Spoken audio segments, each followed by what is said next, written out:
Welcome back to the Kindred of Sangoma YouTube channel. Please subscribe.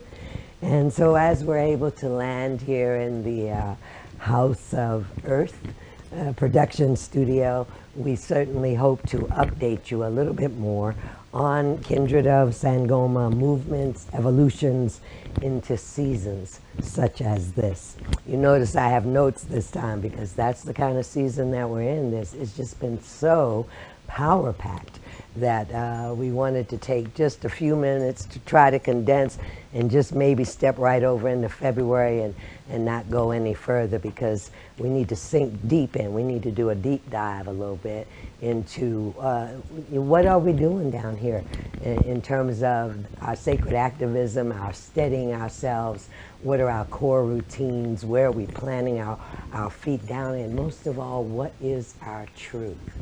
And so let me slow down to say that we did a little more set design this time and came into some of our sacred to invite you in. And we have just returned from Ashokan, New York for the Nature Connection Leadership Conference, which was a wonderful, amazing gathering. Yeah, 11 degrees and a lot of snow. But it really was good because in the room were executive directors of Nature Connection schools, camps, summer programs from all over. People from Canada and the Northeast and the Southeast and just really all over. And what a work it is now to come together. What good kindred work to be in the room with those that are concerned not only about how to balance our children out, but how to nurture that emerging leadership of tomorrow, how to do it.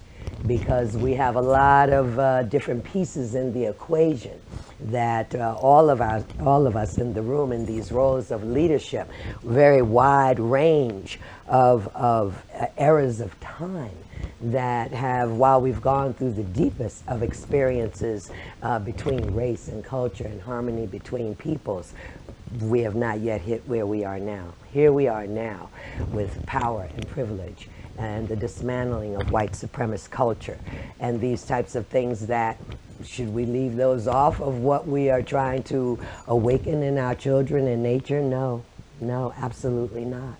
That's exactly why they're there.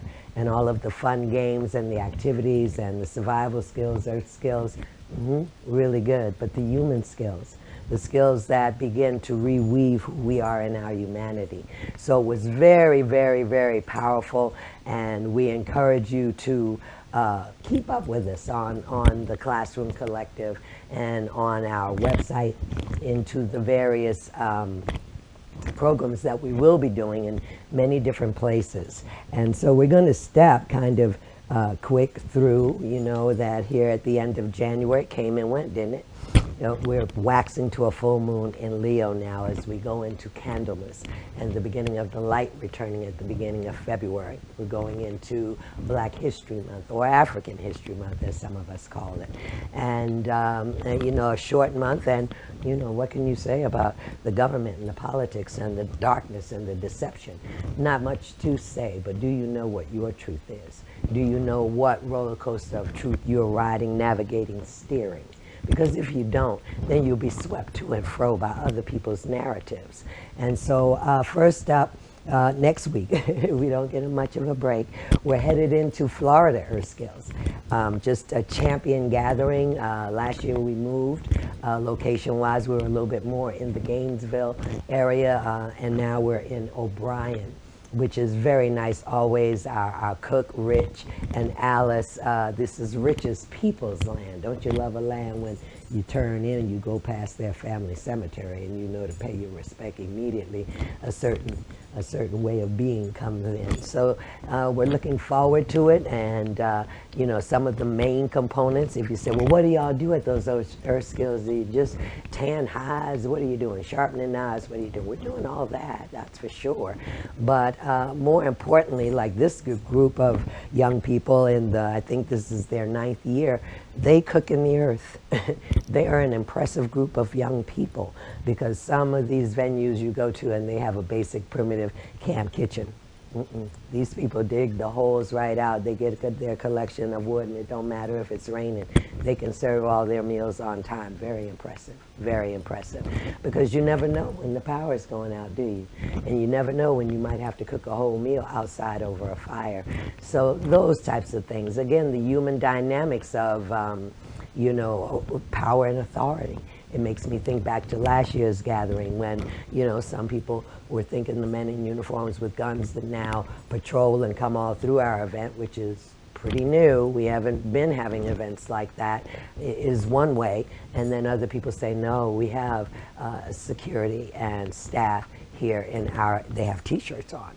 And so we don't really have to have it. So this place where people come together looking for their common ground, seeking their common ground, looking to look in each other's mirrors and reflect, or even hit our triggers, even hit the parts where we might clash and work our way down from there. Stay committed to the love and the connection and the unifying of peoples. So I do believe that these gatherings in the woods, yes, curiosity lives in the woods, but more than that, we put the cell phones down. There aren't any machines. People are pretty captivated with the fire at night and the stories being told and the processes that we're all in. So that's coming up next week in O'Brien, Florida.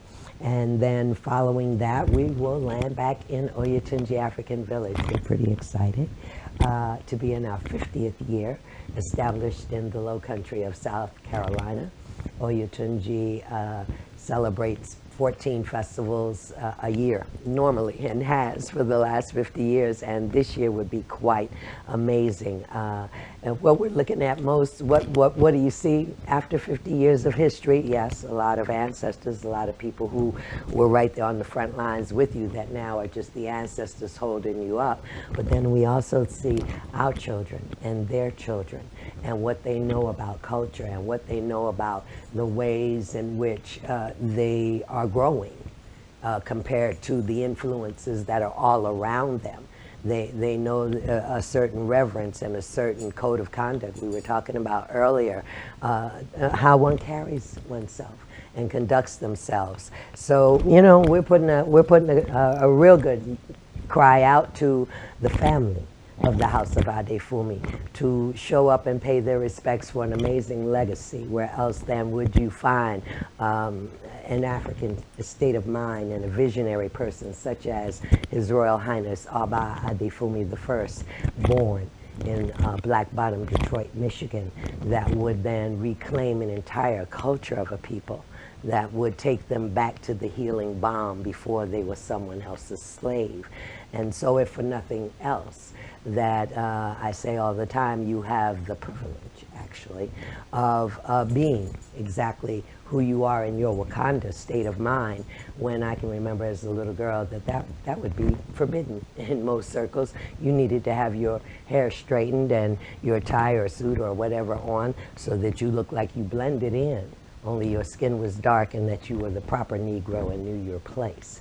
So, if you haven't lived as long as we, and maybe you don't remember these and they're just videos on YouTube, so there's a lot to celebrate is what I'm saying. In 50 years, there's a lot that the comrades out of the Black nationalist movement or the Pan-African movement gave, that we, their children and our children's children might inherit such a place as Oyotunji, where we can look for those of us that may never get to fly over to our homeland, that can look into the culture and the architecture and the food and the language that we come from our ancient ancestors. So that would be Igbega Alade, and look for it on the oyotunji.org website. That's the Valentine's Day weekend of February the 14th and the 15th. Well, this February has a leap day. There's a 29th at the end of it. And auspicious, we've been asked to come to Woodstock, New York, to a beautiful retreat center there, The Nest.